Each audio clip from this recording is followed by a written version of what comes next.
Hey everyone, and welcome back to another Jazzy Wicks candle review. Today I'm reviewing a Bath & Body Works scent called Chocolate Espresso Martini.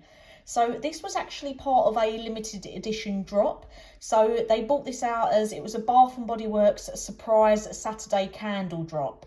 It was released online for a very limited amount of time, but it was mainly supposed to be like an in-store purchase only. So they started off with week one being candied maple bacon, which I also have to review for you, but I haven't burnt it yet. That'll probably be my next Bath & Body Works review. Week two was sweater weather, which I didn't bother with because it didn't sound... The notes in it weren't really a bit of me. It just sounded a bit too plain for my liking. And then the week two also released Chocolate Espresso Martini. So that's what I managed to get it as a limited edition with the candied maple bacon. I managed to get it through a Facebook seller.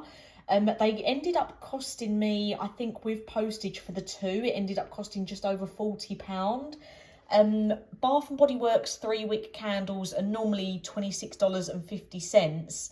I can see that it did go down to $14.50, but I don't know how long it was online for. From what I've seen, it looked like they pulled it from being online really quickly and just took it back to being in-store only.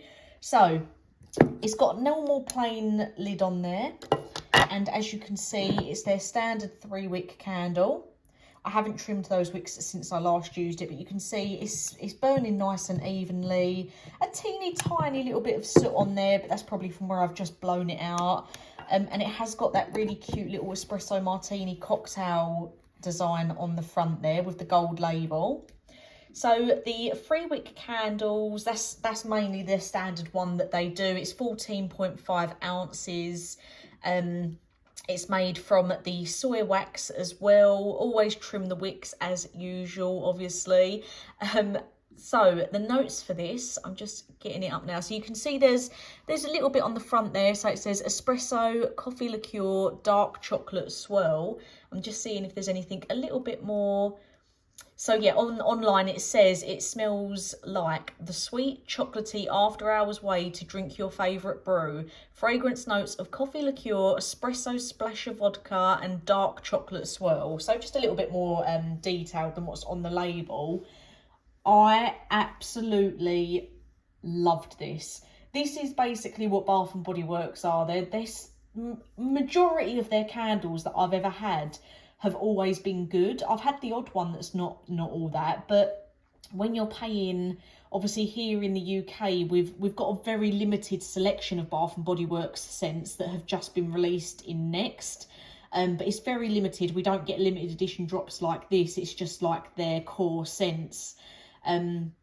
So if we want these sort of scents in the UK, you do have to pay a little bit more for them.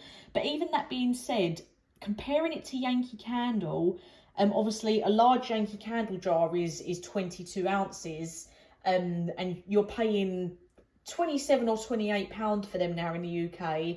This is 14.5 ounces, and you're paying, well, in the UK you can end up paying for these ones £25 to £30 when they're limited edition and you're getting them sent over from the US. But there's plenty of ways you can get them from the US if you're here in the UK you do want to try them. There's Shelley's World of Wax, who, if you message me on Instagram, I can give you her details. And obviously you do get the second-hand sellers on Facebook as well. So the throw rating for this, solidly giving it a 10 out of 10. Absolutely adored this. It was everything it said it would be, but even then, the chocolate in it, it wasn't sickly sweet. It was just a really nice blend of everything together. It wasn't overpoweringly coffee. It wasn't an overpowering chocolate scent. The coffee scent and the chocolate scent, it was just like you'd ordered a chocolate espresso martini and you were sort of hanging your nose over it, smelling the cocktail. It was so nice, and it was so strong. It carried so well throughout the whole of my house. I had it burning in my bedroom and I could smell it all the way down the stairs, all down the hallway. Just a really nice chocolatey scent with that hint of coffee. So, like I say, the chocolate wasn't sickly. It was still really strong chocolate, but not sickly. And that coffee, you could definitely smell the coffee scent in there. But again, not overpoweringly strong, hitting you in the face. They blended really, really well. So I absolutely loved this. I'm sad that it was limited edition. There is still some floating around. So if you see this review and you want to try one for yourself, if you love the smell of coffee, if you love the smell of chocolate, they are still floating around, but you might just end up paying a little bit more than what you normally would for a Bath and Body Works candle, just because it was an in-store only limited edition drop. I'm not sure if they're still floating around in the stores in the US. I did see that the candied maple bacon that I've still got a review for you, I did see that some of those were still floating around because people didn't seem to be too keen on that scent. I'm quite intrigued to burn it. It's why I burnt this one first, because the other one, the bacon one, I'm just not too sure how I'm going to feel. So absolutely adored it. Highly recommend it if you do come across it and you're a fan of your chocolatey coffee scents. Massive well done to Bath and Body Works for bringing out another amazing scent. Absolutely loved it. I can't wait to carry on burning it and use it all up. It didn't even need putting under a candle lamp. It done absolutely fine, just being burnt by the wick, the good old fashioned way. Absolutely loved it. If you've tried chocolate espresso martini, let me know what you thought. I'll get the candied maple bacon review out for you very soon. If you tried sweater weather, let us know down below what you thought, because obviously I won't be getting that one. So if you have had it and people do sound like they fancy that one and it is still floating about, let us know in the comments down below what you thought. So as always, thank you for watching, and I'll get a new review out for you soon.